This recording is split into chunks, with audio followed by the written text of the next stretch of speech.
সূরা শূরা কোরআন মাজিদের 114টি সূরার মধ্যে একটি সূরার নাম হলো সূরা শূরা।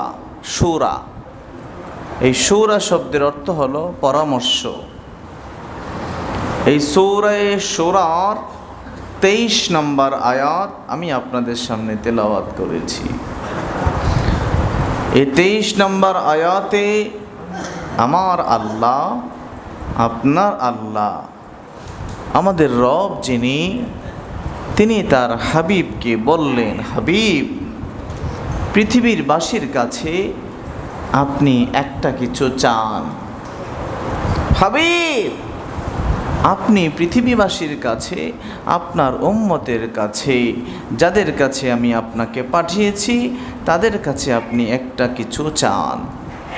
আল্লাহ, আমি চাইব উম্মতের কাছে, নবী উম্মতের কাছে চাই।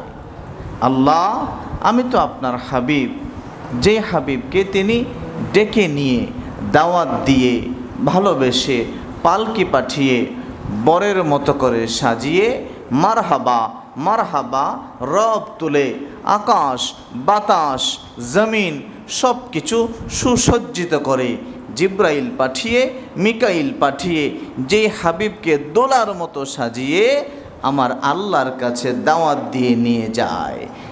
হাসরের ময়দানে আদম নবী বলবে ইয়া নফসি, ঈসা বলবে ইয়া নফসি, মুসা বলবে ইয়া নফসি, ইব্রাহিম বলবে ইয়া নফসি, ইসমাইল বলবে ইয়া নফসি, ইউসুফ বলবে ইয়া নফসি, ইয়াকুব বলবে ইয়া নফসি। এইভাবে 1 লক্ষ, মতান্তরে 2,24,000 নবী রাসূলেরা যারা নফসি নফসি বলে থাকবে, সেদিন কেউ কারু হবে না, না বাবা মায়ের হবে, না মা বাবার হবে, সন্তান বাবার হবে না, ভাই ভাইয়ের হবে না, বন্ধু বন্ধুর হবে না, সন্তান মায়ের হবে না, স্বামী স্ত্রীর হবে না, স্ত্রী স্বামীর হবে না, প্রতিবেশী কারো জন্যই হবে না। সেদিন একজন হবে সবার জন্য, একজন হবে সবার জন্য। মাকামে মাহমুদ যাকে আমার আল্লাহ দিয়েছেন, কাউসারের মালিক যাকে বানিয়ে দিয়েছেন, শাফাআতে কুবরার মালিক যিনি যাকে বানিয়ে দিয়েছেন, সেই নবী মুহাম্মদুর রাসূলুল্লাহ সাল্লাল্লাহু আলাইহি ওয়াসাল্লাম, তিনি চাইবেন উম্মতের কাছে, আল্লাহ আমি চাইব। হ্যাঁ হাবিব, আপনি চান।